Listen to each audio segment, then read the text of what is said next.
লেখাপড়া করছো? তো লেখাপড়ার মতো যদি লেখাপড়া না হয়, তাহলে তুমি সেই লেখাপড়া করে কি করবে?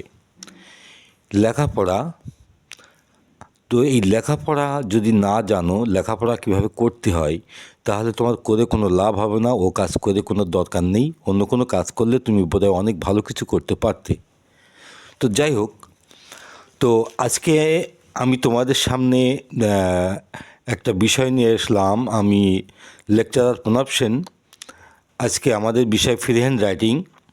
আমার ইংরেজিটাই আমার মূল বিষয়, মূল সাবজেক্ট।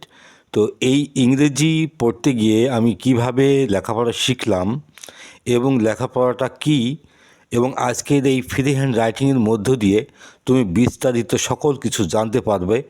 শুধু তাই না, এই ফ্রি হ্যান্ড রাইটিং এইটা যদি তুমি জানো, তাহলে তুমি অবাক হয়ে যাবে যে তোমার লেখাপড়া কতটা সহজ হয়ে যাবে। এর কি কি বেনিফিট, তা যদি আমি সারাদিন ধরেও বলি তা মনে শেষ হবে না। তারপর আমি একটু বলি তোমাদের কাছে, কিছু কিছু পয়েন্ট আমি আউট করেছি, সেই পয়েন্টগুলো একটু বোঝার চেষ্টা করো। ফ্রি হ্যান্ড রাইটিংটা মূলত কী, আগে আমি তোমাকে সেটা বলি। এটা হচ্ছে একটা মুক্ত হস্তলেখা, বা যেটাকে বলা হয় স্বাধীনভাবে লেখা। আমি আমার মনের কোনো ভাব বা কোনো বিষয় আমি যেটা বুঝলাম সেটা আমি একটু সাজিয়ে গুছিয়ে লিখব, এটাই কিন্তু ফ্রি হ্যান্ড রাইটিং। এবং সেটা আবার কীভাবে লিখতে হয়, তো এটা লিখতে পারলে বা জানলে কি কি লাভ হয়, আমি সেটা বলতে থাকি। সেটা তুমি একটু গুনতে থাকো কতগুলো দিক আছে এবং কি কি লাভ হবে। তো প্রথমত বলি আমি যে, প্রথমত এটা একজন ছাত্রকে বিশেষ করে তার লেখার বিষয়টা, লেখার অ্যাবিলিটি করে দেয়, লেখার ক্ষমতা তৈরি করে দেয়। কী লিখতে হয় আর কিভাবে লিখতে হয়, এইটা মনে হয় তার কাছে আর কিছু বলতে হয় না, বা সে জানে। তো এই একটা প্রথম পয়েন্ট যেটা আহ, আমি যেটা বুঝতে পারিছি যে আমার জীবনে, যে ফ্রি হ্যান্ড রাইটিংটা কী। তো ফ্রি হ্যান্ড রাইটিংটা তো আসলে মূলত হচ্ছে যে এরকম, যে তোমার লেখার অ্যাবিলিটি তৈরি করে দেবে। এই লেখার অ্যাবিলিটি, তো এই লেখার অ্যাবিলিটি এবং লেখার ক্ষমতা, তো এইটা কিন্তু একটা মারাত্মক রকমের গুণ বললাম আমি। শুধু গুণ না, একটা মারাত্মক রকমের গুণ। তোমরা জানো যে কলমের ধার আর তরবারির ধারের মধ্যে পার্থক্যটা তোমরা জানো। তো এটা আমি আর স্মরণ করে দিচ্ছি না। তো প্রথম যে ক্ষমতাটা বললাম সেটা হচ্ছে লেখার অ্যাবিলিটি। এবার দ্বিতীয় বিষয়টা শোনো। দ্বিতীয় বিষয়টা হচ্ছে যে এটা একজন মানুষকে সৃজনশীল বা ক্রিয়েটিভ করে তোলে। তো একজন মানুষ, আমরা প্রত্যেকটা মানুষ হিসেবে তার একটা সৃজন ক্ষমতা আছে, কোনো কিছু তৈরি করার ক্ষমতা আছে। এটা আমাদের ব্রেন থেকে আসে। তো মানুষ যখন ঠিকঠাক মতন লেখাপড়া বা প্রসেসটা হয় না, তখন ব্রেনটা ডেভেলপ হয় না। তো এই কারণে তার সৃজনশীল ক্ষমতাটা থাকে না। তো এইটা, এই লিখতে গেলে বা ফ্রি হ্যান্ড রাইটিং লিখলে তোমার মধ্যে এই সৃজনশীল ক্ষমতা তৈরি হবে, যেটা ভবিষ্যতে তোমাকে একটা অন্যরকম মানুষ হিসেবে তৈরি করে দেবে। এ হচ্ছে দ্বিতীয় গুণটা বললাম। এবার তৃতীয় গুণটা দেখো। তৃতীয় গুণটা হচ্ছে, এটা একজন মানুষ বা শিক্ষার্থীকে, যে কোনো মানুষ হতে পারে, শিক্ষার্থী হতে পারে, কোনো কিছু জানা বা বোঝার ব্যাপারে সে ধরো কোনো কিছু জানতে চায় বা বুঝতে চায়, তো সেই ব্যাপারে তাদের অতি দক্ষ করে তোলে এবং সূক্ষ্ম করে তোলে। সে বিষয়টা যত সহজে বুঝবে এবং ততটা সহজেই জানবে, এবং সেটা কাউকে বোঝানোর ব্যাপারে ঠিক ততটাই সহজ করে বোঝাবে। তো এই যে একটা অ্যাবিলিটি, বা এই যেটা জানার ক্ষমতা, বোঝার ক্ষমতা, এই ব্যাপারে তাকে দক্ষ করে তোলে। এইবার চতুর্থ বলি। চতুর্থ যে গুণটা আছে সেটা হচ্ছে যে, কোনো গ্রামার বা যে কোনো গ্রামার বা ব্যাকরণ বুঝতে গেলে তোমাকে কিন্তু অনেক গ্রামার জানতে হয়, অনেক বিষয়। সেই অনেক বিষয় যখন আসে, তখন কিন্তু একজন শিক্ষার্থী তার মনের সেই রেশটা হারিয়ে ফেলে, যে এত কিছু শিখতে গেলে তার সকল কিছু একদম ধৈর্য না থাকে, শেষ মতো পৌঁছাতে পারবে না। তো ফলে সেই গ্রামারগুলো কিন্তু ঠিকঠাক মতো জানতেও পারে না। আর এই গ্রামার যেহেতু জানে না, সেহেতু তার গ্রামার যদি জেনেও থাকে, তো সেই গ্রামারটা জানতে তাকে অনেক বছর, অন্তত 10 বছর সময় লেগে যাবে। এই 10 বছরের কাজ তোমাকে 10 দিন করে দেবে ফ্রি হ্যান্ড রাইটিং। অর্থাৎ ফ্রি হ্যান্ড রাইটিং শিখলে তুমি অনেক গ্রামার নিজের অজান্তেই জেনে জেনে যাবা। এবার এসো যে পঞ্চমত, যে গ্রামার বা ব্যাকরণের তো অনেক নিয়ম কানুন আছে বা অনেক বিষয় থাকে, যে বিষয়গুলোকে আমরা খুঁটিনাটি বলি। সেসব খুঁটিনাটি বিষয় জানা কিন্তু সম্ভব হয় না, আর জানলেও সেগুলো শিখতে অনেক বছর সময় লেগে যায়।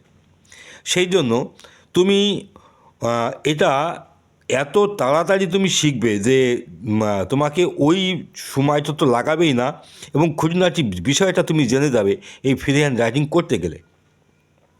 এইবার এসো তার পরের যে বিষয়টা আছে, যে তোমার এইটা হচ্ছে যে ষষ্ঠত, আমি তোমাকে যেটা বলি, এই ষষ্ঠতটা হচ্ছে ভাষার খুঁটিনাটি। তো যেটা একটু আগে আমি বললাম, তবে এই পয়েন্টটা একটু তোমাকে করলাম, তো ভাষার কিন্তু খুঁটিনাটি থাকে। এই ভাষার খুঁটিনাটি যারা বিশেষ করে বড় বড় কোনো জিনিস, যেটা তোমার হচ্ছে যে বিষয়গুলো সহজে চোখে পড়ে, সেই সমস্ত বিষয় শিখতে কিন্তু সময় লাগে না, কিন্তু খুঁটিনাটি বিষয়গুলো কিন্তু শিখতে অনেক সময় লাগে, এবং সেখানে অনেক কিছু তোমাকে তোমার দেখতে হবে, জানতে হবে। তো এইগুলো কিন্তু জানা ইজি হয়ে যায়। সপ্তমত, একজন দুর্বল ছাত্রকে মেধাবী করে তোলে। এইটা তুমি নিশ্চিত লিখে রাখো। এই যেগুলো গুণগুলো বললাম, যেগুলো এর সুবিধাগুলো বললাম, এই প্রত্যেকটা সুবিধা তোমাকে কাজে ফেলে যাবে। তো যেটাকে বলছিলাম, যে একজন দুর্বল ছাত্র, সে তার ওই যে প্রতিনিয়ত তার ব্রেনের প্রসেস হয়, ব্রেনের বিকাশ হয়, এইটা কিন্তু তার এই দুর্বলতা থাকবে না। আর মানুষ যখন ব্রিলিয়ান্ট হয় তখন কিন্তু সে আর দুর্বল থাকে না। তো এই এত কথা তোমাকে আমি এক ভিডিওতে বলতে হবে না, তারপরে আমি তোমাকে ভিডিওটা বলছি। ভিডিওটা অনেক লম্বা হবে, তো ধৈর্য ধরে তুমি স্কিপ না করে শোনো, তোমার জীবনটাই পাল্টে দেবে। তো এবার দেখো, তারপরটা দেখো, অষ্টমত, ব্রেন খুব তাড়াতাড়ি ডেভেলপ হয়, যেটা অন্য কোনো লাইনে সম্ভব না। এই ফ্রি হ্যান্ড রাইটিং লিখলে তোমার যে ব্রেনটা যত তাড়াতাড়ি এবং যত সুন্দরভাবে ডেভেলপ হবে, যেটা অন্য কোনোভাবে হবে না। এবার নবমত, মানে নাইনতম, ব্রেনটা হবে তোমার খুদের মতো ধার, অর্থাৎ তোমাকে আগেই বলেছি যে সূক্ষ্ম করে তোলে। তো এই ব্রেনটা, তো এই যে খুদের মতো ধার হবে, যখন তোমার হবে তখন তুমি নিজেই দেখে নিবে। এবার দশমত, তোমার উপস্থিত বুদ্ধির ক্ষমতা বেড়ে যাবে। অর্থাৎ আমরা যখন কোনো কিছু তোমার দেখি বা জানি, বা তার একটা অ্যান্সার দিতে হয় বা উত্তর দিতে হয়, এই উত্তরটা বা ডিসিশন নেওয়ার সময় আমাদের কিন্তু অনেক সময় তাড়াহুড়ো হয়ে যায়, সঠিক সিদ্ধান্ত নিতে পারি না। তো এই সঠিক সিদ্ধান্ত নেওয়াটাকে বলে উপস্থিত বুদ্ধি। এই উপস্থিত বুদ্ধি যদি তোমার না থাকে, তুমি সঠিক সিদ্ধান্ত নিতে পারবে না। তাই এই উপস্থিত বুদ্ধির ক্ষমতা বেড়ে যায়। এবার 11তম, যে কোনো পরীক্ষা দিতে তোমার কাছে খুব সহজ হয়ে যাবে, কারণ তুমি সকল প্রশ্নের উত্তর জানো এবং কিভাবে লিখতে হয় সেটাও জানো। তো এর জন্য তোমার কোনো ব্রেনের প্রেশার পড়বে না, তুমি কোনো কিছু ভাবতে হবে না, কারণ লিখতে জানলে তুমি সব কিছুই পারবে। কারণ পরীক্ষা মানেই কিন্তু লেখা, ওখানে তোমাকে লিখে দেখাতে হবে। তুমি যে জানো তা সেটা আবার লিখে দেখাতে হবে। তাহলে লিখতেই যদি জানো, তাহলে তো তোমার আর কোনো কিছু জানার দরকার হচ্ছে না। এই জন্য লেখাটাকে একটা শ্রেষ্ঠ কোয়ালিটি বলা হয়। 12তম গুণ, যেটা হচ্ছে পরীক্ষায় যদি তোমাকে একটা ঈর্ষণীয় সাফল্য পেতে চাও, কারণ তুমি ভালোই জানো যে পরীক্ষার যে নাম্বারটা আসে সেটা কিন্তু লেখার মাধ্যমে। তো এর কোনো জুড়ি নেই, এর কোনো তোমার বিকল্প নেই, এই ফ্রি হ্যান্ড রাইটিংয়ের কোনো বিকল্প নেই। তো এই ভালো পরীক্ষা দিতে গেলে তোমাকে লেখা প্র্যাকটিস করতে হবে বা লিখতে তুমি থাকো। এবার 13তম যে গুণটা আছে সেটা হচ্ছে কোনো কিছু আয়োজন বা আমরা জোগাড় করে থাকি, সেই জোগাড় করার ব্যাপারে তুমি এত পটু হয়ে যাবে, কারণ এখানে তো অনেক কিছু তোমার গোছানো অভ্যাস লাগছে। এই গোছাতে গোছাতে তোমার গোছানো অভ্যাসটা হয়ে যাবে, তোমার লিডিং ক্ষমতাটা হয়ে যাবে বা সাজানো গোছানো ক্ষমতাটা হয়ে যাবে। এবার 14তম যে গুণটা আছে সেটা হচ্ছে আর্টিস্টিক কোয়ালিটি বাড়ে, তোমার আমাদের শৈল্পিক যে গুণ আমরা বলি, অর্থাৎ শিল্পচর্চা, এই শৈল্পিক গুণটা তোমার মধ্যে বেড়ে যাবে। পঞ্চমত, যেটা ধৈর্যের পরিমাণ বেড়ে যাবে, এইটা তোমার আগে দেওয়ার দরকার ছিল, কিন্তু আমি সে 15 নম্বর স্থানে দিলাম। কারণ তোমরা জানো যে সকল সাফল্য চাবি হচ্ছে ধৈর্য।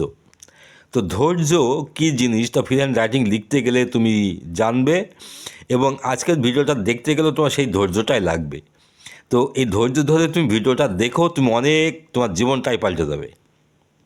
এইবার দেখো 15 নম্বরে, তো বললাম আমরা যে ধৈর্যের পরিমাণ বেড়ে যাবে। তো ধৈর্য কী জিনিস সেটা আমরা বলার অপেক্ষা রাখে না। এবার আসবে 16তম, যে তুমি তো মুখস্থ করো, কারণ সকলে মুখস্থ করে দেখেছি। তো এই মুখস্থ বিদ্যা আসলে কোনো বিদ্যা না, তো এইটা যখন তুমি লিখতে পারবে তখন কিন্তু তোমার একটা সামর্থ্য হয়ে যাবে, তুমি যে কোনো কিছু লিখতে পারবে, তোমার আর মুখস্থ করার দরকার হবে না। তো এতে করে কী হবে, পরিশ্রমটা কমে যাবে, তোমার সে আগের মতো খাটনিটা হবে না।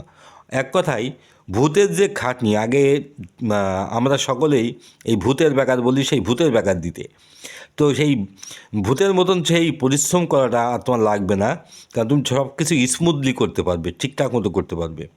এবার 17তম যে গুণটা বলি, যেটা মানুষের লাস্ট মোস্ট গ্রেট কোয়ালিটি, একজন মানুষকে সত্যিকারের মানুষ বানিয়ে দেবে। তোমার ভিতরে যে মনুষ্যত্ব আছে, বিবেক আছে, বুদ্ধি আছে, এগুলোকে সব বাড়িয়ে তুলবে এবং তোমার মধ্যে একটা অন্যরকম সত্তা তৈরি করবে। কারণ এই ফ্রি হ্যান্ড রাইটিংটা আমি তোমার দীর্ঘদিন ধরে প্র্যাকটিস করি। হয়তো আমি যেভাবে লিখতে পারবো তুমি ওইভাবে হয়তো লিখতে পারবে না, তো ওটা একদিনে হবে না, তোমাকে দিনে দিনে ওটা প্র্যাকটিস করতে হবে। তো এই ফ্রি হ্যান্ড রাইটিংয়ের এই যে তোমার এর যে আমি কোনো তুলনা দেবো, সেই তুলনা দেওয়ার মতো কিছু নেই। তো এইটা কি আমি বলি, একটা সেরা একটা মাধ্যম। মানে যত রকম আমরা তোমার লেখাপড়া শিখতে গিয়ে যা যা আমরা করি, যত কিছু কাজ করি না কেন, এই সব কিছুর মধ্যে সেরা কাজটা হচ্ছে ফ্রি হ্যান্ড রাইটিং। অর্থাৎ বাড়িতে বসে বসে বা চেয়ার টেবিলে বসে বসে কোনো কিছু একটা বিষয় নিয়ে লিখতে থাকো। এইবার এই লিখবো তো আমি কীভাবে লিখবো, কী নিয়ে লিখবো, তো তার আমি একটা উদাহরণ দিই যে এখানে এই যে যারা লিখে বা যাদের সত্যিকারের লেখার অভ্যাস, যারা সত্যিকারের লেখক আমরা জানি, তো তার উদাহরণ আমাদের শ্রদ্ধেয় কবিগুরু রবীন্দ্রনাথ ঠাকুর, বিদ্রোহী কবি কাজী নজরুল ইসলাম, বিখ্যাত রাইটার বা নাট্যকার সেটা হচ্ছে উইলিয়াম শেক্সপিয়ার। ইনারা হচ্ছে এর উদাহরণ। এবং ইনারা কতটা মেধাবী তা মনে হয় তোমার কল্পনাও আসছে না। সাধারণ মানুষের মেধা কখনো এই ধরনের হয় না। তো এই যে মেধার বৃদ্ধি, এটা কিন্তু লিখতে লিখতে হয়েছে। তোমার জন মিল্টন একজন তোমার নাম করা একজন কবি। তো তার ব্রেনটা সম্পর্কে তোমার যদি ছোটোবেলা এবং পরবর্তীতে এই বই পড়া বা তার এই যে লেখালেখি যে তাকে কি করেছে, তা তুমি একটু পারলে খোঁজ করে একটু দেখে এসো। তো এই যে আমি তোমার আজকে এই ভিডিওটা বানাচ্ছি, এই ভিডিওটা তুমি কোনো বড় তুমি কোনো স্কিপ করবে না এবং ধৈর্য ধরে তোমাকে শেষ পর্যন্ত শোনার জন্য আমি বিশেষভাবে আহ্বান করছি, যাতে করে তুমি এর থেকে একটা স্কিপ, একটা লাইনও যেন এদিক ওদিক না যায়। তো যাই হোক, তো আমি এখন তোমাকে যাব মূল বিষয়ে, সেটা হচ্ছে আমাদের যে লেখার যে বিষয়টা। এবার তুমি লেখার বিষয়টা এসো। এতক্ষণ তোমাকে আমি জাস্ট জিনিসটা বোঝালাম যে ফ্রি হ্যান্ড রাইটিংটা কী এবং কী কী লাভ হয়। এইবার তুমি এইটা আমি লিখবো, তা কীভাবে লিখবো দেখো। এবার যেহেতু তুমি লিখতে বসবে, তা তুমি প্রথমে তুমি আগে বিষয়টা ঠিক করো কী লিখবে। এবার কী তো লিখবে, এবং সেই কীটা আবার কীভাবে লিখবে, সেই বিষয়টা আবার কীভাবে লিখবে। দেখো দুটো প্রশ্ন চলে এলো। এবং কোন ভাষাতে লিখবে, তোমার এখানে লিখতে গেলে একটা ভাষার দরকার আছে। তাহলে দেখো তিনটা জিনিস লেখালেখির ব্যাপারে, প্রথম আমরা কী লিখব, তারপরে কিভাবে লিখব, তারপরে কোন ভাষাতে লিখব, তিনটে বিষয় আসলো। তোমাকে অবশ্যই মাতৃভাষাতেই লিখতে হবে, কারণ মাতৃভাষা ছাড়া আমি এতক্ষণ যা যা বলছিলাম, তুমি তোমার ওই ফিলিংস বা অনুভূতি তুমি কিন্তু প্রকাশ করতে পারবে না। অন্য কোনো ভাষায় তোমার সেটা প্রকাশ করা সম্ভব হবে না। মাতৃভাষা ছাড়া তোমার মেমোরি থেকে বা ব্রেন থেকে কোনো তথ্য বা ডাটা তোমার সাপ্লাই হবে না, ঠিক মতন আসবে না। তো এই যে এটা আমাদের দেখো প্রকৃতির একটা ধর্ম, অর্থাৎ তুমি ন্যাচারাল না হলে আসলে কোনো বিকাশ হয় না। এই জন্য উল্টোপাল্টা পথে যারা যায়, তো শেষ পর্যন্ত সফল হতে পারে না, রাস্তা থেকে ফিরে আসতে বাধ্য হয়, কারণ ঠিক পথে তারা ছিল না। আর এই যে তোমাকে যে বিষয়গুলো বলছি, তো এটা তুমি অক্ষর অক্ষরে মিলিয়ে দেখো। তুমি যদি মাতৃভাষা ছাড়া তুমি কোনো কিছু লিখতে যাও, তোমার সেই ফিলিংস, তোমার মধ্যে সেই ডাটা তথ্য কিছুই আসবে না, প্রকৃতিই তোমার সব কিছু বন্ধ করে দেবে। তারপরে একটা বিষয় তোমাকে চুজ করতে হবে, যেটাকে আমি প্রথমেই বলেছি, একটা বিষয়, তাহলে ভাষাটা দরকার আগে, মাতৃভাষা। দ্বিতীয় বিষয় হলো একটা বিষয়, যে কোনো বিষয়, তুমি যে কোনো একটা বিষয় নিতে পারো, যে কোনো বিষয়ের পরে লেখা যায়। তারপরে এইবার এই বিষয়টা এমন একটা বিষয় নাও যেটা তোমার জীবনে দরকার বা তোমার প্রয়োজনীয়, বা তোমার পরীক্ষা যেগুলো আসে বা তোমার জীবনে আসতে পারে, তো এইরকম একটা বিষয়, অর্থাৎ যেগুলো আমাদের সাধারণত পরীক্ষা দিতে গেলে যে সমস্ত বিষয়ের সম্মুখীন হতে হয়, সেই সমস্ত বিষয়ের জন্য প্রস্তুতি নেওয়া বা পূর্ব থেকে প্র্যাকটিস করা। তাহলে এই প্রথম হলো ভাষাটা কী বা ল্যাঙ্গুয়েজ নির্বাচন, দ্বিতীয় হলো বিষয় নির্বাচন, তৃতীয় ধাপ হলো কীভাবে লিখব। তাহলে আমরা তিনটে জিনিস পেলাম।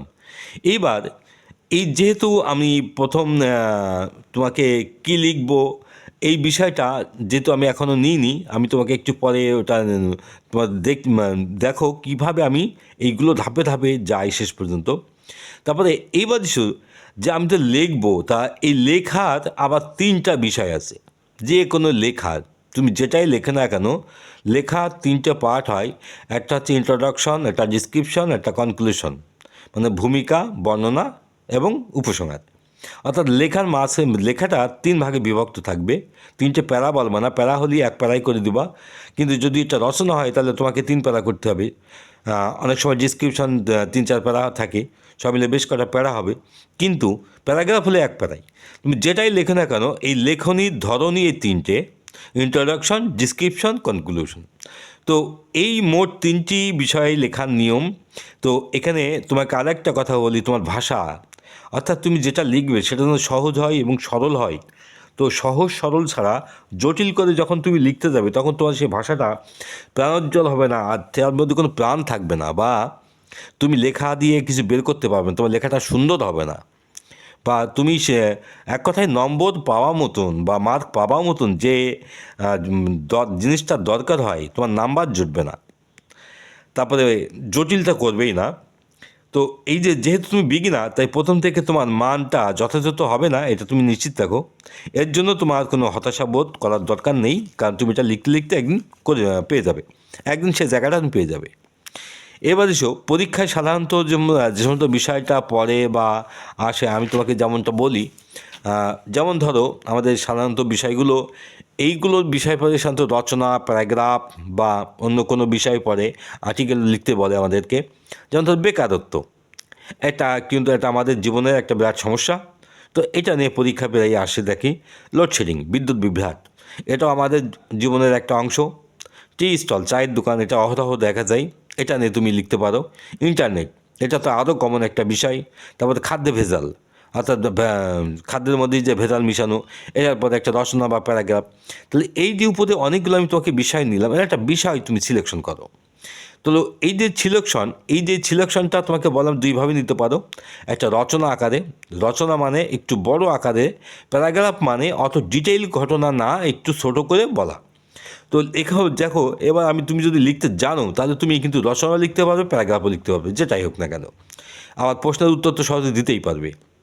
তবে প্রশ্নের উত্তর দেওয়ার সময় এই যে ইন্ট্রোডাকশন, কনক্লুশন, ডিসক্রিপশন, এইগুলো সাধারণত দেওয়া হয় না। কারণ এগুলো কখন দেওয়া হয়? যখন কোনো রাইটিং বড় হয়, মিনিমাম 100 শব্দ বা 100 শব্দের উপরে আসে, তখনই কিন্তু আমাদের লেখার এই তিনটে অংশ আমাদের প্রয়োজন হয়। আর না জানলে কোনো প্রশ্নের উত্তর তুমি দিতে পারবে না ঠিকঠাক করে, কারণ তুমি যে লিখতেই না জানো, তুমি যে ধরতেও পারবে না। তা আজকে আমরা একটা বিষয় নিই, চলো, যে বিষয়টা আর কি সকলেরই খুব প্রয়োজন এই বর্তমানের একটা একমাত্র অপরিহার্য মাধ্যম বলি, ইন্টারনেট। আমরা ইন্টারনেটে লিখি, তো এটা এখন সবচেয়ে দরকারি এবং সেরা মাধ্যম, যে এছাড়া আমাদের জীবনটা আমরা কল্পনাও করতে পারি না। যাই হোক, আমরা প্রথমে ইন্টারনেটের উপর একটা ভূমিকা লিখি। তো এই যে এই ভূমিকা, তার মানে ইন্টারনেট আমরা প্রথম বিষয় পেলাম। এবার ভাষাটা লিখছি আমরা বাংলা, যেহেতু আমরা বাঙালি সবাই, তো আমরা মাতৃভাষায় প্রথমে লিখছি। তাহলে আমরা বিষয় নিলাম ইন্টারনেট এবং ভাষাটা নিলাম বাংলা। এবার এটা কীভাবে লিখব সেটা প্রথমে আমরা বলছি ভূমিকা দিয়ে লিখব। এই ভূমিকাটা আবার তোমাকে 3 থেকে 4টে বা 2-3-4টে বাক্যের বেশি কিন্তু হবে না, যাকে আমরা বলছি ভূমিকা বলছি। এইবার তারপরে তোমার ডিসক্রিপশান লিখবো, তারপরে ডিসক্রিপশনটা 6 থেকে 8টা সেন্টেন্স হবে যদি প্যারাগ্রাফ হয়। আর যদি রচনা হয় তাহলে 6 থেকে 8টা সেন্টেন্সই কিন্তু 6-8টা প্যারা হয়ে যাবে, ওই সেন্টেন্সকে আবার প্যারা বানাতে হবে। তো আর শেষের 2 থেকে 3 সেন্টেন্সের মধ্যে তোমাকে কনক্লুশন বা উপসংহার বা তোমার লিখে দিতে হবে, মানে এটা তোমার যে অপিনিয়ন আর কি, মতামত, সেটা লিখতে একদম উপসংহারে। এই ছিল তোমার কিন্তু লেখার ফ্রেমওয়ার্ক, অর্থাৎ এটাকে আমরা ফ্রেমওয়ার্ক বলি। এই ফ্রেমওয়ার্কটা যদি তুমি না জানো, তুমি কিভাবে লিখবে? আর তুমি না জানলে তুমি লিখলে তো সেটা ভুল হবে, এবং তোমার সেই না মার্কটা জুটবে না, নাম্বারটা জুটবে না। তারপরে তোমার এইগুলো যদি তুমি ঠিকঠাক করে প্র্যাকটিস করো, তো যেহেতু এটা ফ্রি হ্যান্ড রাইটিং, তোমাকে আমি বলছি যে লেখাপড়ার যতগুলো মাধ্যম আছে লেখাপড়া শেখার, এটা হচ্ছে সেরা মাধ্যম, শ্রেষ্ঠ মাধ্যম। শুধু এই একটা প্র্যাকটিস নেই, তুমি পড়ে থাকো, তোমার লেখাপড়ার সমস্ত কাজ হয়ে যাবে ইজি। তো এইবার এসো, তোমাকে আমি যে এই যে কিভাবে লিখতে হয়, এবার আমি তোমাকে প্রথমে যে সেই বিষয়টা দেখো, এটা খুব মন দিয়ে দেখবে, বারবার করে বলছি, কারণ এইটাই হচ্ছে তোমার সেই জায়গা যে কিভাবে লিখতে হয়। তো বিষয়টা আমরা ইন্টারনেট নিছি, এবার ভূমিকাটা আমি কী নেব, তাহলে ভূমিকাটা, তো আমি যেহেতু ইন্টারনেট, তো ইন্টারনেটটা কী, তাহলে মানে আমাকে কীটা বলতে হচ্ছে, ইন্টারনেটটা আসলে কী, তুমি একটু ভাবো তো। তো এই যে যখন আমরা ভাবতে বসি, তখন কিন্তু আমার ব্রেনটা বা স্লো এবং প্রসেস এবং ধীর গতিতে চলতে হবে, তাড়াহুড়ো করা যাবে না। তো ইন্টারনেটটা কি, একটা নেটওয়ার্ক, শুধু নেটওয়ার্ক না, একটা সামগ্রিক নেটওয়ার্ক। তাহলে এই যে দেখো, আমি ভেবে আমার ব্রেন থেকে এই কথাটা বের হলো, ইন্টারনেটটা সামগ্রিক নেটওয়ার্ক। তা নেটওয়ার্কটা কিসের নেটওয়ার্ক? তথ্য আদান প্রদানের। তাহলে তথ্য আদান প্রদানের একটা নেটওয়ার্ক। তো এই একটা বাক্য কিন্তু আমার হয়ে গেছে, এবং এর সাথে আমি জুড়ে দিই যে আরেকটু কথা দুটোর সাথে সুন্দর করি, বা অনেক তথ্য দুটোর সাথে মিশতে যাই, এবং যেটা ওর সাথে আমি যুক্ত করলাম, যেটা পুরো বিশ্ব জুড়ে মিলেমিশে এক হয়ে গেছে। তার মানে আগের লাইনটা কাটলাম না, আগের বাক্যটাকে শেষ করলাম না, ওই বাক্যের শেষে আবার যেটা দিয়ে যুক্ত করলাম, তারপরে আমি কমপ্লেক্স সেন্টেন্স যুক্ত করে ফেলেছি। আমি বারবার করে বলছি, আমার এই ভিডিওটা তুমি মন দিয়ে দেখো, তোমার লেখাপড়া শিখতে হবে না, তুমি সমস্ত প্রশ্নের উত্তর পেয়ে যাবে। তো যেটা দেখো, আমি কমপ্লেক্স সেন্টেন্স যুক্ত করে ফেললাম এবং নতুন একটা বাক্য নিয়ে ফেললাম, যেটা বিশ্বজুড়ে মিলেমিশে এক হয়ে গেছে। তাহলে আমি একটা তথ্য দিলাম তোমাকে। এখানে একটা কথা বলি, একসাথে অনেক কিছু নিয়েছি, তোমার কিন্তু ব্রেনটা ঘোলামেলা বাড়তে পারে। তুমি প্রথমে আমি বাংলাটা বা অর্থ কীভাবে লিখতে হয় এটা দেখো, গ্রামারটা আগে বুঝতে হবে না। তারপর আমি ইন্টারনেট হয় একটা সামগ্রিক নেটওয়ার্ক তথ্য আদান প্রদানের, যেটা পুরো বিশ্বজুড়ে মিলেমিশে এক হয়ে গেছে। দেখো, আমি একটা বাক্যের মধ্যে অনেক তথ্য দিয়েছি, সুন্দর করে সাজাইছি, এবং বাক্যগুলোর মধ্যে ইন্টারনেটটা কী আমি সেইটাই বলেছি।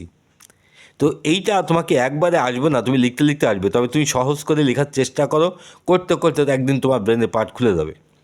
পরেরটা দেখো, অর্থাৎ আমি আর একটু এবার পরে লাইন নিলাম, অর্থাৎ এটা কি, সমগ্র পৃথিবী এখন এক, তার মানে এইটা আমি আর একটা তথ্য দিলাম, পৃথিবী এখন মিলেমিশে এক হয়ে গেছে। তাই ইন্টারনেট হচ্ছে পুরোটা মিলেমিশে এক হয়ে যাওয়া একটা জাল বা একটা নেটওয়ার্ক, যেখানে আমরা এক ক্লিকে যা তা কিছু করতে পারি। তো যাই হোক, তোমার এবার দেখো, এটা ছাড়া আমরা বর্তমান জীবন আমরা কি বলি, কল্পনাও করতে পারি না। তো তিনটে বাক্য আমাদের হয়ে গেছে, আর যার দরকার নেই। তাহলে আমি তিনটে বাক্যের মধ্যে দেখি যে আমার ভূমিকাটা ঠিকঠাক মতন হয়েছে কি না। এবার আমি একটু নিজেই যাচাই করব, নিজেই বিশ্লেষণ করব। ইন্টারনেট হয় একটা তথ্য আদান প্রদানের একটা সামগ্রিক নেটওয়ার্ক, যেটা পুরো বিশ্বজুড়ে মিলেমিশে এক হয়ে গেছে। অর্থাৎ সমগ্র পৃথিবী এখন এক, এটা ছাড়া আমরা বর্তমান জীবন কল্পনাও করতে পারি না। আমার মনে হয় এটা একটা সুন্দর বর্ণনা হয়েছে, সুন্দর একটা ভূমিকা হয়েছে। তো আর দেওয়ার দরকার নেই। দেখো, আমি ভূমিকাটা লিখে ফেললাম। এইবার এসে আমরা বর্ণনা করি, বা মাঝখানের যে পার্টটা ছিল, তুমি যখন প্যারাগ্রাফ লিখবে তখন কিন্তু দুটো একসাথে জুড়ে দিবা। ওই যেখানে পারি না লিখলাম, ওর পর থেকে লিখলেই তোমার প্যারা হয়ে গেল। আর যদি তুমি রচনা লেখো, তাহলে কিন্তু তুমি পার্টটা আলাদা করে ফেলবা, প্রত্যেকটা পার্টই আলাদা হবে। এবার এসো, তো আমি বর্ণনা তো লিখবো, এবার বর্ণনাটা কী লিখবো, সেটা হচ্ছে আমরা পড়ছিলাম ইন্টারনেট এবং তথ্য আদান প্রদান বা একটা নেটওয়ার্ক, এটাই ছিল, তাই না? তাহলে এইটাকে আমি এখন বর্ণনাটা কী করব, সেটা হচ্ছে তথ্য দিয়েই আমি শুরু করি, যে আধুনিক জীবন এই তথ্য আদান প্রদানের উপর নির্ভরশীল, এই কথাটাই লিখলাম। আধুনিক জীবন তথ্য আদান প্রদানের উপর নির্ভরশীল। দেখো কথাটা কতটা মিলে গেছে। এই তথ্য আগে যেখানে, দেখো আমি কথাটা একটু সুন্দর করে সাজাই, আগে যেখানে তথ্য পৌঁছাতে যে সময় লাগতো, এখন এই 2026 সালে এসে এই ইন্টারনেটের কারণে সেই তথ্য আমরা মুহূর্তের মধ্যে পাচ্ছি এক ক্লিকে। দেখো, আমি কথাগুলো অটোমেটিক আমার হৃদয় থেকে বেরিয়ে এলো, আমার ব্রেন থেকে কথাগুলো বেরিয়ে এলো, আমি পরপর আমি সাজিয়ে ফেললাম, এর থেকে সুন্দর বাক্য হয় না। তার মানে এই তথ্যগুলো আসছে কিন্তু ন্যাচারালি, আমার কিন্তু মুখস্থ বিদ্যা না, আমি যেটা জানি বুঝেছি তাই। তো এইটা তুমি যখন কোনো বিষয় দেখো, তখন সেই বিষয়ে তুমি যখন বর্ণনা করো, দেখো ফ্লুয়েন্টলি তোমার ব্রেন থেকে তথ্য বেরিয়ে আসছে। এইটাও ঠিক একই রকম, ওই জায়গাটায় তুমি যতক্ষণ না আসবে ততক্ষণ তোমার এই জিনিসটা আসবে না। তো তুমি এটাকে, এই প্র্যাকটিসটা তোমাকে করতে হবে। তারপরে দেখো, মুহূর্তের মধ্যে আমরা এক ক্লিকে পাই, এক ক্লিকে পর্যন্ত এখানে বাক্যটা শেষ করছি। আমি আর গেলাম না বাক্যটা বেশ বড় হয়েছে। পরেটা দেখো, এটাকে আমি একটু বলি, আরও বাড়িয়ে দেয় এআই বা কৃত্রিম বুদ্ধিমত্তা। মানে কৃত্রিম বুদ্ধিমত্তা বা এআই বর্তমান এই 2026 সালে কিন্তু আর একটা নতুন জগৎ আমরা পা রাখছি, নতুন ভুবনে।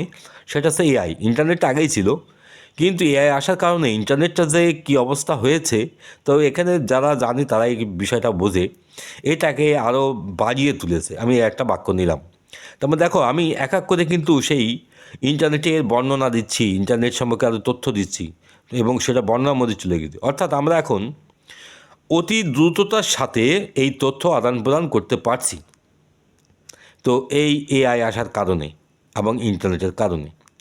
তো এই কথাগুলো দেখো আমি কীভাবে সহজ করে সরল করে পথ বলছি।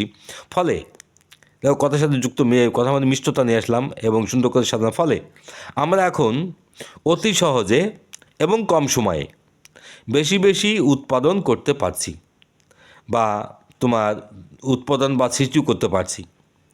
যেমন তোমাকে ব্যবসা, শিল্প, কলকারখানা, বিজ্ঞান, প্রযুক্তি সব কিছুতে একটা বিপ্লব এনে দিয়েছে। এটা কি সত্যি কথা না? তো এই যে কথাগুলো যেভাবে আসছে দেখো, এটা যেমন আমাদের জীবনকে সহজ করে দিয়েছে, তেমন এটা আমাদের সময়কে খেয়ে নিয়েছে। তো এই যে কথাগুলো আমি পরপর তোমাদেরকে সাজিয়ে গুছিয়ে দিলাম। তো এইভাবে তুমি ন্যাচারালি আগে বাংলাটা বা মাতৃভাষায় কথাগুলো লিখবে। তারপরে দেখো যে তোমার হচ্ছে যে এই ইন্টারনেটের কারণে অপরাধের পরিমাণও কিন্তু বেড়ে গেছে। তো এটা তো সত্যি কথা যে ইন্টারনেটের কারণে আসলে অপরাধের পরিমাণটা বেড়ে গেছে। তো আমরা এখানে বেশ কয়েকটা বাক্য লিখে ফেলেছি, আর বাক্যটা বড় করার দরকার নেই, তেমন আমি বর্ণনাটা এতক্ষণ দিয়ে দিলাম। এবার এসে আমরা উপসংহারে যাই। সেটা হচ্ছে শেষের যে পার্টটা ছিল, সেটা হচ্ছে, তো আমরা এখানে শেষের পার্টটা কী লিখবো, যে নিজের মতামত আগেই বলেছি, তো এটা তোমার নিজের মতামত দিতে হবে। তো তাই বলতে গেলে দেখো, তাই দিয়ে শুরু করুন। তাই বলতে গেলে এর যে ইন্টারনেটের যে খারাপ দিক থাকা সত্ত্বেও এর সুবিধা কিন্তু অনেক বেশি। আসলেই তো এর সুবিধাটা অনেক বেশি। সুতরাং আমরা যা বলছে যে, আমরা বলতে পারি যে ইন্টারনেট আমাদের মানব জাতির জন্য একটা বিস্ময়কর আবিষ্কার। তো এই যে আমি কথাটা শেষ করে ফেললাম, এবং কথাটা আমি খুব স্মুথলি, সহজ করে, ইজিলি তোমাদের কাছে কথাটা বললাম। তো এই যে তোমার লেখনীটা আমরা লিখলাম, এইবার এই লেখাটা আমরা এখন ট্রান্সলেশন করব, যেটা মূল কাজ বা যেটা ফ্রি হ্যান্ড রাইটিং তো এতক্ষণ লিখলাম। এবার আরেকটা কাজ, ইংরেজি ভাষা। এবার আমি আরেকটা ভাষার সাথে পরিচিত হব, ইংরেজি ভাষা। এতক্ষণ আমরা বাংলাই করছিলাম। এবার বাংলা ভাষা আর ইংরেজি ভাষার মধ্যে পার্থক্যটা কী? কোনো পার্থক্য নেই। তুমি যে তথ্য ওখানে দিয়েছো, এখানেও সেই একই তথ্য হবে, ট্রান্সলেশন হবে। এখন এই ইংরেজি শিখতে গেলে তোমার তো অনেক গ্রামার, অনেক কিছু জানতে হবে, কারণ বাংলা ভাষার সেটিং আর ইংরেজি ভাষার সেটিং তো এক না। এই সেটিংটাকে গ্রামার বলা হয়। এই গ্রামার না জানলে তুমি এগুলো লিখতে পারবে না। যখন তুমি বাংলা ইংরেজি করতে পারবে, তখন তোমার ওই যে বিষয়গুলো আগেই বললাম যে তোমার সম্বন্ধে এইগুলো হয়, সব জিনিসগুলো তুমি নিজেই বুঝতে পারবে। তোমার ইংরেজি ভাষার পরে একটা আলাদা একটা দখল বা একটা ক্ষমতা হয়ে যাবে, এবং এর ভাষার পরে তোমার একটা মাস্টারি করার ক্ষমতা হবে। তো যাই হোক, আমরা যে কথাগুলো লিখেছিলাম সেই কথাগুলো এবার ট্রান্সলেশন করি, এবং এই কথাগুলো খুব মন দিয়ে দেখো, মন দিয়ে শোনো। কারণ আমি তোমাকে এখানে প্রথম থেকে যেহেতু আমি অনেকগুলো কথা বলছি, অনেকগুলো কথা এখানে তোমার না বললে তুমি বুঝতেও পারবে না। তো এইবার এসো, আমি যে প্রথম যে বাক্যটা নিয়েছিলাম, এবার সেই বাংলা দিয়ে আমি ইংরেজিটা বোঝাবো, এবং গ্রামারটা চলে আসবে এখানে। এই গ্রামারটা তুমি মন দিয়ে দেখো, তোমার কোনো কিছু আর জানতে বুঝতে হবে না। অর্থাৎ এই যে বাংলার ইংরেজি এবং এই ফ্রি হ্যান্ড রাইটিংয়ের যে ভিডিওটা তোমাকে দেখাচ্ছি, তোমার লেখাপড়াটা, তোমার জীবনটা একেবারে অন্যরকম একটা পরিবর্তন করে দিতে দেবে, অন্যরকম একটা চেঞ্জ নিয়ে আসবে তোমার জীবনে। তো যাই হোক, তো ইন্টারনেট হয় তথ্য আদান প্রদানের একটা সামগ্রিক নেটওয়ার্ক, যেটা সারা বিশ্ব জুড়ে মিলেমিশে এক হয়ে গেছে। এই ছিল আমাদের বাক্য। এবার আমরা গ্রামারেও ঢুকবো, তুমি আর এক ভুবনে ঢুকবে। এখন আগের যে সৃজনশীল কাজটা ছিল সেটা আমাদের দরকার নেই। এইবার কিছু টেকনিক্যাল কাজ, বা যেটাকে বলা হয় যে কোন যন্ত্র কোথায় যাচ্ছে, এটাকে তোমাকে দেখা, বা গ্রামাটিক্যাল নিয়মকানুন দেখা। তো সেইটার দিকে মন দাও, ফোকাস করো। এবার ইন্টারনেট হয় তথ্য আদান প্রদানের একটা সামগ্রিক নেটওয়ার্ক, এইটাই ছিল আমাদের মূল বাক্য। পরে যেটা যুক্ত করা হয়েছে ওটাতে আপাতত ভাবার দরকার নেই, তুমি আগে এইটুকুনি সাজাও, পরে আমি ব্যাখ্যা করছি এটা কীভাবে হলো। তাহলে ইন্টারনেট হয় তথ্য আদান প্রদানের একটা সামগ্রিক নেটওয়ার্ক। এই বাক্যটা প্রথমত প্রেজেন্ট ইনডিফিনিট টেন্সে লেখা, অর্থাৎ আমাদের টেন্সটা লাগবে, তাই না? এবার টেন্সটা আমরা পেলাম, এবার প্রেজেন্ট ইনডিফিনিট টেন্সে লিখবো। এইবার আমাদের দরকার হচ্ছে সাবজেক্ট। তো এই টোটাল বাক্যের সাবজেক্ট কোন, আমরা জানি বাংলা বাক্য সাবজেক্ট আগে বসে, ইংরেজি বাক্যও আগে বসে। তাহলে এখানে সাবজেক্টটা ছিল আমাদের ইন্টারনেট।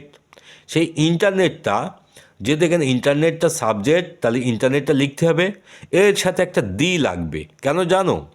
কারণ এই ইন্টারনেটটা একটা ডেফিনিট হয়ে গেছে, একটা নির্দিষ্ট হয়ে গেছে, একটা আর্টিকেল চাচ্ছে বা আর্টিকেলটা প্রয়োজন। এখানে যখন কোনো কিছু নির্দিষ্ট হয় তখন দি বসে। এইটা একটা গ্রামার তুমি জেনে গেলে। এরকম বহুত গ্রামার তোমাকে আমি, একটু ধৈর্য ধরে শোনো, আমি তোমার এই ভিডিওটা তোমার জীবনে অনেক কাজে লাগবে। তো দি ইন্টারনেট দিলাম। এবার ভার্বের পালা। তো টোটাল বাক্যের মধ্যে ভার্ব কোথায়? এখানে ভার্বটা সে হয়। তোমাকে একটা কথা বলি যে ভার্ব ছাড়া কোনো বাক্য হয় না। সেটা অনুসারে উহ্য থাকতেও পারে, আবার বেশিরভাগটা সময় থাকে। তো এখানে হয় কথাটা অনেক সময় উহ্য থাকে, এখানে আমি লিখে রাখলাম শুধু তোমাদের সুবিধা, জানা বোঝার সুবিধার জন্য। তাহলে হয় এটা। তাহলে সাবজেক্ট এখন সিঙ্গুলার, আমি ইচ্ছা দেবো। দেখো আমি সাবজেক্ট পেয়ে গেছি, ভার্ব পেয়ে গেছি। এইবার এসো বাক্যের আর কী কী বসে।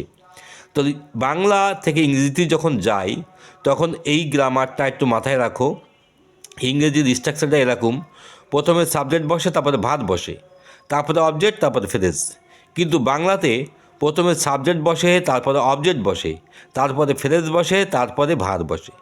তার মানে বাংলা বাক্যে ভার্ব বসে সবার শেষে, ইংরেজি বাক্যে ভার্ব বসে সাবজেক্টের পরেই। তাহলে এবার অবজেক্টের পালা। তথ্য হয়। এবার তথ্য হয়টা কি? একটা সামগ্রিক নেটওয়ার্ক।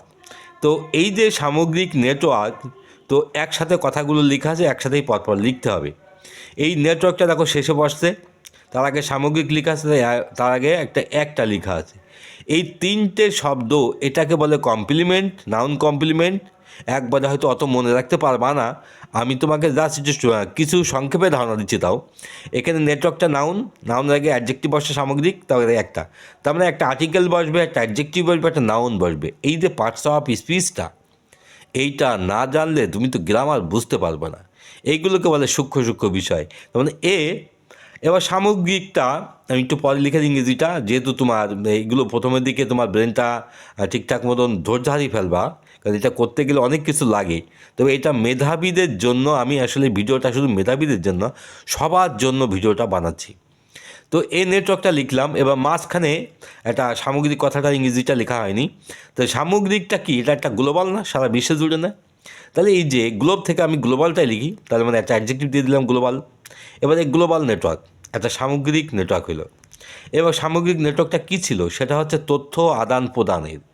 এবার দেখো, তথ্য আদান প্রদান, তথ্যর ইংরেজি আমরা জানি ইনফরমেশন, আর আদান প্রদান ইংরেজি আছে এক্সচেঞ্জ। এইবার এক্সচেঞ্জ, যেহেতু আদান প্রদানের, তো আদান প্রদান কী হয়? তথ্য। তার মানে এখানে বাংলাটা ঘুরিয়ে যাবে, উল্টে যাবে, অর্থাৎ ইনফরমেশনটা একদম শেষে লিখতে হবে, আদান প্রদানটা আগে লিখতে হবে। এবার আদান প্রদান করা ইংরেজিটা হচ্ছে এখানে এক্সচেঞ্জ। এইবার এর আগে যেহেতু একটা প্রিপজিশন যোগ হচ্ছে, কারণ র যোগ আছে বাংলায়, র বা এর যোগ থাকলে অফ প্রিপজিশন বসে, অফটা আমরা দিতে হচ্ছে। এবার অফের পরে ভার বলে বা প্রিপজিশনের পরে ভার বলে সেই ভার্বের আইএনজি যোগ হয়ে যায়, তাই এখানে অফ এক্সচেঞ্জিং হয়ে গেল। তারপর ইনফরমেশন যা আছে তাই, ওখানে পরিবর্তন নেই। তারপরে এই বাক্যটা এখানে শেষ। এইবার পরের যেটা যুক্ত ছিল এবার সেইটা তোমাকে ব্যাখ্যা করি। দেখো এখানে যেটা দিয়ে যুক্ত করা ছিল তোমাকে আগেই বলেছি যে এটা কমপ্লেক্স সেন্টেন্স বলা হয় এগুলোকে।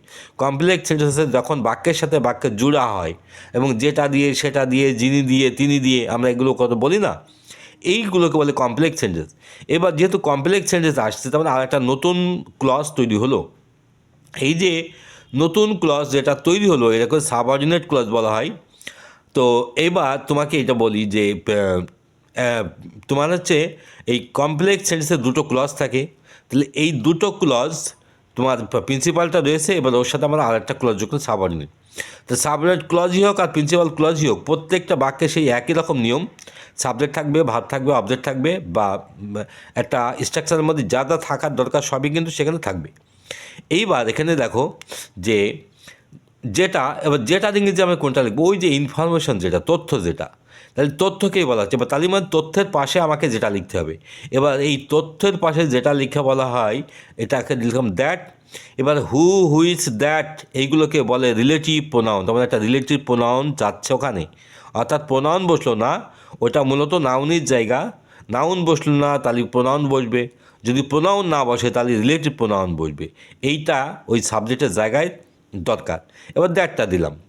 এইবার যেটা মিলেমিশে এক হয়ে গেছে, দেখো যেটা এই যে মিলেমিশে এক হয়ে যাওয়া একটা ভার্ব হচ্ছে কিন্তু, তার মানে এই বাক্যটা একটা প্যাসিভ হয়েছে, মিলেমিশে এক হয়ে গেছে। কে মিশিয়েছে? যে মিশেছে সেটা নেই, এখানে অবজেক্ট দিয়ে বাক্য শুরু হয়েছে। তো এই ডিটেইল ব্যাখ্যাটা তুমি ভয়েসের ক্লাসে দেখো, একবারে অত কিছু নিলে আমি তো চাপ নিতে পারবে না। তো আমি সেটা বলি, যেহেতু ভয়েস চেঞ্জ এই বাক্যটা হচ্ছে তাই মূল ভাবটা পাস্ট পার্টিসিপল হয়ে যাবে। ইন্টার কানেক্ট করে দিলাম, যেহেতু মিলেমিশে এক হয়ে যায়, ইন্টার কানেক্টেড। এবং প্রেজেন্ট ইনডিফিনিট টেন্সের ভয়েস চেঞ্জ হচ্ছে, তাই এখানে ইজ ভাবটা লাগবে, দ্যাট ইজ ইন্টার কানেক্টেড, যেটা মিলেমিশে এক হয়ে গেছে। এটা যদি তুমি স্ট্রাকচারে ধরো তাহলে এটা 2 নম্বর স্ট্রাকচারে পড়বে। আর প্রথম যে বাক্যটা নিলাম সেটা তোমার 2 নম্বর, আর পরে যেটা নিলাম সেটা হচ্ছে 3 নম্বর স্ট্রাকচার। এটা 9 বেসিক স্ট্রাকচারের কথা বলছি। আমি তোমার এই পড়াতে তোমার যত রকমের গ্রামার লাগে আমার এই ভিডিওতে সব দিয়ে আছে আমার চ্যানেলে। এই যে 9 বেসিক স্ট্রাকচার বলছি, এটা একটা খুব গুরুত্বপূর্ণ একটা জিনিস। এটা না জানলে তুমি ইংরেজি কিচ্ছু বুঝতে পারবে না। তো সেই ভিডিওগুলো আগে দিয়েছি, তো এইগুলো তুমি একটু দেখে নিও। তোমার যদি জানা বোঝার ঘাটতি থাকে তোমার এগুলো দেখার দরকার। পরেরটা দেখো, সেটা হচ্ছে দ্যাট ইজ ইন্টারকানেক্টেড, মিলেমিশে। এবার পরেরটা এক হয়ে গেছে। এবার সারা বিশ্ব জুড়ে এই কথাটা কিন্তু লেখা হয়নি। এবার সারা বিশ্বের ইংরেজিটা কি? দি ওয়ার্ল্ড বা দি আর্থ বা দি গ্লোব। এই গ্লোবও যা আর্থও তাই, আবার ওয়ার্ল্ডও তাই। তাহলে এইবার আমি এখানে গ্লোবটাই লিখি। এবার সারা বিশ্ব জুড়ে, এইবার যেটা জুড়ে থাকে, সর্ব জায়গায় জুড়িয়ে থাকে সেটাকে আমরা বলি অ্যাক্রস। অর্থাৎ এমন কোনো জায়গায় নেই যেখানে যায়নি, প্রত্যেকটা জায়গায় যাওয়ার ক্ষমতা রাখে, এটাকে বলে অ্যাক্রস। এবার অ্যাক্রস দ্য গ্লোব এটা একটা প্রিপোজিশনাল ফ্রেজ হয়ে গেল। তো আমি আরও ডিটেইলে বলতে পারতাম, কিন্তু এত ডিটেইলে বললে তুমি চাপ নিতে পারবে কি না, এখন আরও অনেক কিছু বোঝানোর দরকার আছে। তো এই ছিল আমি প্রথম বাক্যটা বলা। আমি প্রত্যেকটা বাক্য এভাবে ব্যাখ্যা করে বোঝাবো। তো আশা করি তুমি বুঝতে পেরেছো যে কিভাবে ওই বাংলাটার ট্রান্সলেশন হলো। আমি কিছুটা তোমাকে ধারণা দিয়েছি। যদি তোমার এরপরেও প্রশ্ন থাকবে আমাকে কমেন্টে তুমি জানিয়ে দিও, তোমার যদি আরও কোনো কিছু জানার থাকে। পরেরটা দেখো, পরের বাক্য ছিল অর্থাৎ সমগ্র পৃথিবী এখন এক। তো এইবার অর্থাৎ এই কথাটা যেহেতুটা বাড়তি অংশ, এটা আলাদা করে রাখি। সমগ্র পৃথিবী এখন এক, তাহলে এখানে টোটাল বাক্যটার মধ্যে দেখো দিনই যে কোন টেন্সে অনুসরণ করছে, প্রেজেন্ট টেন্স। তাহলে প্রেজেন্ট টেন্সের মধ্যে আগেই বলেছি যে প্রেজেন্ট ইনডিফিনিট শব্দ বেশি ব্যবহার হয়। তাহলে সমগ্র পৃথিবীর ইংরেজিটা কি? দি হোল ওয়ার্ল্ড, এটা সাবজেক্ট। এবার এখন এক, ইজ নাও মানে হয় এখন, এক মানে ওয়ান। তাহলে আমি এখানে ওই বাক্যটা হয়ে গেল। এবার অর্থাৎ কথাটা লেখা পাবেন। এবার অর্থাৎ মানে তার মানে সমগ্র পৃথিবী এক, এই তার মানে না লিখে আমি অর্থাৎ কথাটা লিখেছি। তার মানে এই যে তার মানে অর্থাৎ ফলে এই সমস্ত কথাগুলো ভাষার, যেটাকে আমরা বলি কনজাংশন, একটার সাথে আরেকটা ভাষা যুক্ত থাকে।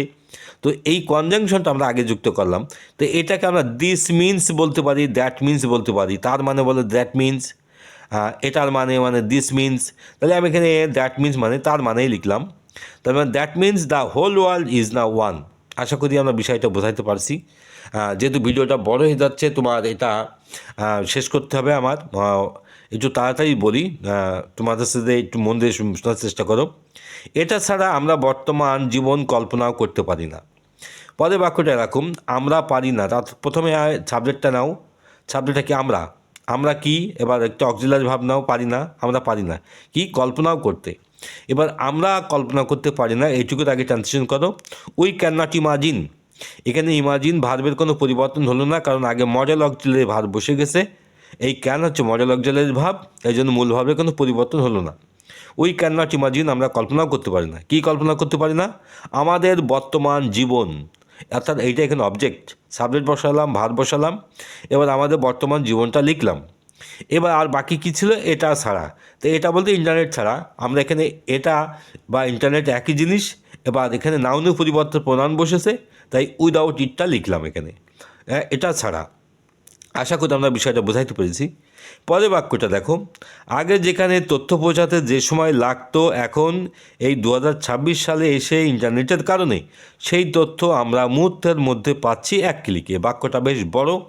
এই ধরনের বড় বাক্য যখনই তুমি লিখবা বা তুমি দেখবে, তখন তোমার মধ্যে আগে পিলে চমকাবে, বা তুমি আগেই চিন্তা করবা যে এটা আমি কীভাবে লিখব। আসলে তোমাকে এই চিন্তাটাই তোমাকে শিখতে দিচ্ছে না। তো এইটা তুমি দেখো আমি কিভাবে করে দিই, তোমার কাছে সহজ মনে হবে, লিখলে তুমি একদিনও এটা পারবে। আগে যেখানে তথ্য পৌঁছাতে যে সময় লাগতো, এখন এই দেখো এখানে তো বাক্য আরেকটা হয়ে যাচ্ছে, তার মানে এখানেও ঠিক দুটো ক্লজ যুক্ত করা আছে। আমরা এইগুলোকে জানি simple sentence, complex sentence, compound sentence. এই সিম্পল, কমপ্লেক্স, কম্পাউন্ড ছাড়া কোনো বাক্যের কোনো মধুরতায় আসে না। কোনো তথ্য আদান প্রদান করতে গেলে এই তিনটে বাক্য লাগবেই। এই একটা গ্রামার দেখো। তো এই ফ্রি হ্যান্ড রাইটিং করতে গেলে তোমাকে আগেই বলেছি যেমন কিছু নেই যে আসবে না, সমস্ত পুরো ইংরেজিটাই তোমার পড়াই যাবে, পুরো পুরো ভাষাটাই পড়াই যাবে। পরেরটা দেখো, এবার যখন এবার এখানে যেখানে, তাহলে যেখানে ইংরেজিটা আমরা আগে লিখি হয় আর, এইবার তথ্য বোঝাতে সময় লাগতো অতীতের কথা, অতীতের কোনো অভ্যাস বোঝাতে বা কোনো কাজ বোঝাতে আমরা কিন্তু ইউজ টু ব্যবহার করি। তাহলে এটা লাগতো, আমরা এটা আগে ধরি, তথ্য পৌঁছাতে এটা লাগতো, তাহলে ইট ইউজ টুটা হচ্ছে অভ্যাস বোঝাতে ব্যবহার হয়। এইবার হচ্ছে দেখুন সময় নিত, তোমার যে সময় লাগতো, তাহলে টেক টাইম। এবার এখানে যেহেতু ইউজ টু বসেছে, ইউজ টুর পরে কিন্তু ভার্বের রূপ পরিবর্তন হয় না, কারণ এটাও মডেল অক্সিলারি ভার্ব। এই মডেল অক্সিলারি ভার্ব আছে 16টা, এরপরে মূল ভার্বের কিন্তু রূপ পরিবর্তন হয় না, তাই টেকের রূপ পরিবর্তন হলো না। পরেরটা দেখো, এটা যেখানে সময় লাগতো, এবার কি তথ্য পৌঁছাতে, সেই তথ্য পৌঁছানোর ইংরেজিটা একটা ফ্রেজ, অর্থাৎ এই বাক্যের মধ্যে সাবজেক্ট বসেছে, ভার্ব বসেছে, আর অবজেক্টটা নেই এখানে, বা অবজেক্টটার দরকার হয়নি, এবার লাগছে একটা ফ্রেজ। এবার এই ফ্রেজটাই আমরা, সেইটা হচ্ছে তথ্য পৌঁছাতে, এর ইংরেজি হচ্ছে টু রিচ ইনফরমেশন। এইবার ইনফরমেশনটা আমরা লিখলাম, এটা নাউন বসে গেল। এবার রিচটা কি, রিচটা এখানে ভার্ব, এবার এখানে ভার্বটা দুটো দেখা যাচ্ছে, একটা টেক, একটা রিচ। আসলে টেকটাকে বলা হয় মূল ক্রিয়া, বা যাকে বাংলায় বলা হয় সমাপিকা ক্রিয়া, ইংরেজির নাম বলা হয় ফিনাইট ভার্ব। আর রিচটা এখানে অসমাপিকা ভার্ব। এই অসমাপিকা ভার্ব হয় 3 রকমের, একটা টু যুক্ত হয়, একটা আইএনজি যুক্ত হয়, একটা পাস্ট পার্টিসিপল যুক্ত হয়। এখানে এটা টু যুক্ত ভার্বকে বলা হয় ইনফিনিটিভ ভার্ব, এরপরে কখনো মূল ভার্বের রূপ পরিবর্তন হয় না। তার মানে এই যে এখানে রিচটা লেখা আছে, রিচটা রিচে থেকে যাবে, এর কোনো পরিবর্তন হবে না। এবার পরবর্তী যে বাক্যটা বলি, পরবর্তী বাক্যটা হচ্ছে যে এরকম, যে পরে বলছে এখন এই 2026 সালে এসে, এটা কিন্তু একটা বাক্য না, এটা একটা ফ্রেজ। তো এই ফ্রেজটা এখন আমি কিভাবে এই ফ্রেজটা আমি এখন সাজাবো এখন, তাহলে এখন ইংরেজি আগে লেখো নাও। এবার 2026 সালে, এবার 2026টা লেখো, এবার ওখানে একটা একার যোগ আছে, তার মানে একার বলতে এইটাকে বলা হচ্ছে প্রিপজিশন যোগ আছে। যখন কোনো নাউনের সাথে বা নামের সাথে একার, র বা কোনো কিছু যুক্ত থাকা, এটাকে বলবা যে তুমি এখানে প্রিপজিশন যোগ করা আছে। তাহলে সালের সাথে যদি একার যোগ করা, তাহলে ইন যোগ করা আছে। এইগুলো তুমি আমার ভিডিওগুলো দেখলে, আমি এখানে যা ইংরেজি শিখতে গেলে যা যা লাগে সব আমি দিয়ে দিয়েছি। তো এইটা হচ্ছে প্রিপজিশন, তাহলে আমি লিখলাম ইন 2026। তাহলে নাও ইন 2026, পরে আরেকটা কথা লেখা আছে ইন্টারনেটের কারণে। তো এইবার ইন্টারনেটের কারণে হচ্ছে ফর ইন্টারনেট। এবার এর কারণে এবার কী হচ্ছে, সেই তথ্য আমরা মুহূর্তের মধ্যে পাচ্ছি এক ক্লিকে। এবার আমরা পাচ্ছি, এবার দেখো বাক্যটা এখানে তুমি দুইভাবে করতে পারো। আমি তোমাকে সহজ করে বলি, আমরা পাচ্ছি, এই বাক্যটা দেখুন প্রেজেন্ট কন্টিনিউয়াস টেন্সে গিয়েছে না? তাহলে আমরা কন্টিনিউয়াস টেন্সে ধরেই করি, তাহলে আমরা পাচ্ছি, তাহলে আমরা পাই উই গেট, আর আমরা পাচ্ছি উই আর গেটিং। তাহলে আর গেটিং অর্থাৎ মূল ভাবের আইনজি যোগ হলো, একটা অক্সিলারি ভাব হলো, উই আর গেটিং, আমরা পাচ্ছি। আমরা পাচ্ছি কি সেই ইনফরমেশন, তাহলে সেই তথ্য। এবার সেই বলতে দ্যাট ইনফরমেশন, তাহলে অবজেক্ট বসলাম, সাবজেক্ট গেল, ভার্ব গেল, অবজেক্ট গেল। এবার মুহূর্তের মধ্যে উইদিন মোমেন্টস বা উইদিন এ মোমেন্ট, একটা মুহূর্তের মধ্যে, এখানে এটাই লেখো, a moment, within a moment মানে এক মুহূর্তের মধ্যে, মানে চোখের নিমিষে। তাহলে আমরা একটা ফ্রেজও পেয়ে গেলাম, আমরা ভার্ব পেলাম, অবজেক্ট পেলাম, ফ্রেজ পেলাম। পরে আরও একটা ফ্রেজ যোগ করা আছে, বলছে জাস্ট এক ক্লিকে। এই যে এক ক্লিকে, এখানে আরেকটা ফ্রেজ, অর্থাৎ ফ্রেজ একটা না, একটা বাক্যে একাধিক ফ্রেজ যোগ হতে পারে। তাই তোমাকে এই ফ্রেজগুলো যতটাই যোগ হোক না কেন, ভয় পাওয়ার কিছু নেই, এগুলো সব ছোটো ছোটো ফ্রেজ। এবার এক ক্লিক আমরা লিখলাম ওয়ান ক্লিক। এবার এক ক্লিকে তাহলে উইথ ওয়ান ক্লিক। এবার ঠিকটা যেহেতু কথাটা ছিল এখানে জাস্ট ওয়ান ক্লিক, তো এইভাবে দেখো উইথ জাস্ট ওয়ান ক্লিক আরেকটা ফ্রেজ হয়ে গেল, সেটা বাক্যটার সাথে জুড়ে দিলাম। তো বাক্যটা আগে মনে হচ্ছিল কত বড় এবং আমি কিভাবে করব, কিন্তু আমি যখন করে দিলাম তখন কিন্তু তোমার কাছে এত কঠিনটা মনে হলো না। এবার এসো পরের বাক্য দেখো, এটাকে আরও বাড়িয়ে তুলেছে এআই বা কৃত্রিম বুদ্ধিমত্তা। তো এই যে এটাকে বাড়িয়েছে কৃত্রিম বুদ্ধিমত্তা, মানে কৃত্রিম বুদ্ধিমত্তাকে এটাকে বাড়িয়ে তুলেছে। তার মানে এই জায়গায় একটা গ্রামার আছে, গ্রামারটাকে বলি তোমার। এই বাক্যটা প্রেজেন্ট পারফেক্ট টেন্সে করা, অর্থাৎ টেন্সটা আমি আগেই বলেছি, এবং এই বাক্যটা 9 বেস স্ট্রাকচারের 5 নম্বরে করা, এবং এখানে সাবজেক্ট হচ্ছে এআই বা কৃত্রিম বুদ্ধিমত্তা, আর এটা হচ্ছে এখানে অবজেক্ট। কিন্তু বাক্যটা এখানে অর্থাৎ অ্যাক্টিভ ভয়েসে লেখা নেই, প্যাসিভ ভয়েসে লেখা হয়েছে। আমি কী করে বুঝলাম, সেটা হচ্ছে বাক্যটা কর্তা দিয়ে শুরু না হয়ে কর্ম দিয়ে শুরু হয়েছে, সাবজেক্ট দিয়ে শুরু না হয়ে অবজেক্ট দিয়ে শুরু হয়েছে। এই অবজেক্ট দিয়ে যখন বাক্য শুরু হয় তখন এটাকে প্যাসিভ ভয়েস বলা হয়। এবার প্যাসিভ ভয়েসের নিয়মটা হচ্ছে যে মূল ভার্বের পাস্ট পার্টিসিপল হবে, আর মূল ভার্বের আগে একটা করে বি ভার্ব বসে যাবে, এইটাই হচ্ছে প্যাসিভ করার নিয়ম। এবং ভার্বের পরে একটা বাই জাতীয় প্রিপোজিশন বা অন্য প্রিপোজিশন বসে, এবং সাবজেক্টটা পরে চলে যায়। তাহলে এটাকে আরও বাড়িয়ে তুলেছে, এইটাই আমি তোমাকে আরও বাড়িয়ে তুলেছে। তো এটা বলতে এখন দিস লিখলাম, প্রেজেন্ট পারফেক্ট টেন্স যেহেতু হ্যাজটা লিখলাম। এবার আগেই বলেছি প্যাসিভ ভয়েস অনুসারে বি বসে, হ্যাজের পরে বি বসলে বিন হয়ে যাবে, দিস হ্যাজ বিন। তারপরে এবার বাড়ানোর ইংরেজি এনহ্যান্স, ENHANCE, এটাই মূল ভার্ব, যেটাকে বাড়িয়ে তোলে, কোনো কিছু বাড়িয়ে তোলে। এবার আরও বাড়িয়ে তোলা, ফার্দার, আমরা একটা অ্যাডভার্ব যোগ করলাম এখানে, this has been further enhance, এটাকে আরও বাড়িয়ে তুলেছে। এবার কোনটা, ওই যে যেটা সাবজেক্ট ছিল সেটা কৃত্রিম বুদ্ধিমত্তা এআই, আর বা তোমার হচ্ছে আর্টিফিশিয়াল ইন্টেলিজেন্স। এবার ওর আগে একটা বাই লিখতে হবে, তোমাকে আগেই বলেছি যে এইটাকে বলে প্যাসিভ ভয়েস, অর্থাৎ যেটা দ্বারা ঘটলো সেজন্য বাই কথাটা লাগবে। এবার পরের বাক্যটা দেখো, অর্থাৎ আমরা অতি দ্রুততার সাথে এই তথ্য আদান প্রদান করতে পারছি। এবার বলছে যে এই বাক্যটা দেখো অ্যাক্টিভ ভয়েসে লেখা আছে, কারণ অর্থাৎ ওই যে আগে বলছি দিস মিনস বা দ্যাট মিনস, তুমি যেটাই মনে করো তুমি লিখতে পারো, সমস্যা নেই, অর্থাৎ ওটা। এবার অতি দ্রুত বলছে আমরা এবার বিনিময় করতে পারছি বা আমরা এই তথ্য আদান প্রদান করতে পারছি, তাহলে আমরা পারছি উই ক্যান। এইবার নাও আমরা এখন, এবার এখানে আদান প্রদান করা ছিল এক্সচেঞ্জ। এবার ক্যান যেহেতু মডেল অক্সিলারি ভার্ব, ওর পরে ভার্বের রূপ পরিবর্তন হবে না, এক্সচেঞ্জ। বলছে that means we can now exchange, এবার কি এই তথ্য, তাহলে দিস ইনফরমেশন। এইবার তারপরে এসে কি অতি দ্রুততার সাথে, ভেরি কুইকলি, খুব তাড়াতাড়ি। দেখো বাক্যটা আমার হয়ে গেল। এইভাবে তুমি বাক্যগুলো লেখার চেষ্টা করো, তুমি একদিন লিখতে লিখতে তুমি একদম এরকমভাবে লিখতে পারবে। ফলে আমরা এখন অতি সহজে কম সময়ে বেশি বেশি কোনো কিছু উৎপাদন বা সৃষ্টি করতে পারছি। ফলে ফলে ইংরেজি আমরা জানি অ্যাজ এ রেজাল্ট। বলছে এবার আমরা এখন কি সক্ষম হয়েছি, তাই না? We are now able to, এবার এখানে এবল কথাটা লিখলাম কেন, আমরা সেই কাজে আমরা সক্ষমতা অর্জন করেছি। এই বাক্যটা আমরা একটু 3 নম্বর 9 বেসিক স্ট্রাকচার 3 নম্বরে করলাম। উই আর নাও এবল, আমরা এখন সক্ষম হয়েছি। টু প্রডিউস উৎপাদন করতে, আর ক্রিয়েট অথবা সৃষ্টি করতে, মোর আরও বেশি, ভেরি ইজিলি খুব সহজে, ইন লেস টাইম কম সময়ের মধ্যে। অর্থাৎ তুমি এইভাবে ছোট ছোট করে তুমি ধরো, ব্যবসা, শিল্প, কলকারখানা, বিজ্ঞান, প্রযুক্তি সব কিছুতে একটা বিপ্লব এনে দিয়েছে। তাহলে এটা এনে দিয়েছে প্রেজেন্ট পারফেক্ট টেন্স। তাহলে ইট হ্যাজ ব্রট, এটা এনে দিয়েছে। কে এনে দিয়েছে? একটা বিপ্লব, এ রিভলিউশন। তাহলে সাবজেক্ট লিখলাম, ভার্ব লিখলাম, অবজেক্ট লিখলাম। এবার কোথায়? ব্যবসায়। তারপর ইন বিজনেস, এবার ইনটা লিখলাম। ওই যে তোমাকে আগেই বলেছি যে যেখানে কোনো প্রিপোজিশন যোগ করা থাকে ওই দেখো সব কিছুতে তেলটা লেখা আছে, এই জন্যই আমাকে ইনটা নিলাম। ইন বিজনেস, তারপরে যে শব্দগুলো আছে ওগুলো আর পরে লিখতে হয় না, সব কটার আগে ওই একটা লিখলে হয়ে যাবে। Industry, factory, science and technology, এগুলো পরপর বসিয়ে দিলাম। এটা যেমন আমাদের জীবনকে সহজ করে দিয়েছে, এটা তেমন আমাদের সময়কে খেয়ে নিয়েছে। ঠিক একই রকম দেখো, এটা যেমন অ্যাজ মাচ অ্যাজ, এটা আমাদের জীবনকে ইজিয়ার করেছে। It has made our lives easier.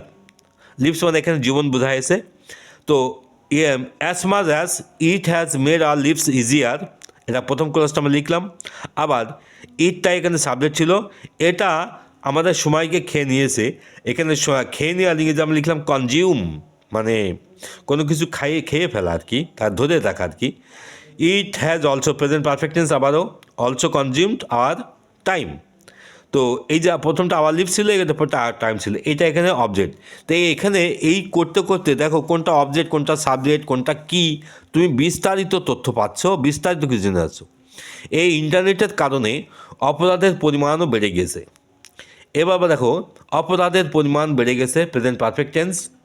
The amount of crime, অপরাধের পরিমাণ, হ্যাজ অলসো ইনক্রিজড, বেড়ে গেছে।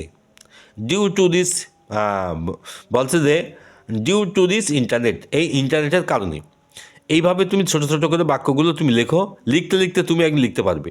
তাই বলতে গেলে সো, এই যে ইভেন দো, এইটা সো, তাই বলতে গেলে সো টু সে, তুমি তা বললে লিখতো, আমি এখানে ইভেন দোটা লিখলাম। এটার খারাপ দিক থাকা সত্ত্বেও ইট হ্যাজ, এটা থাকা বলছে যে ইভেন দোটা লিখেছি ওই সত্ত্বেও কথাটার জন্যে। It has its down side, এর খারাপ সুবিধা থাকা সত্ত্বেও এবার এর সুবিধা অনেক। ইটস বেনিফিট আর মেনি, এর সুবিধা অনেক।